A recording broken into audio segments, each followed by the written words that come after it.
And now, the nominees for the Movie Actor of the Year. They are... Robin Padilla for Balat Sibuyas. Ako po ay neophyte kung tawagin. Napakainam po sana kung pakitaan niya ako ng magandang asal at ipakita sa akin na ganito, iho, ang pagsasabi ng I'm not finished.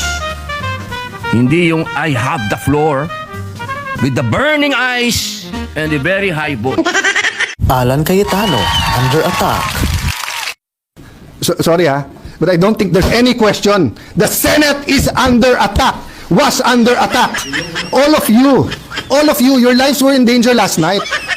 So I know it's your job to ask a question, but you will tell me pag may nagpaputok na warning, hindi under attack yon? My God, we're a democracy. This is the Senate of the Philippines. Please naman.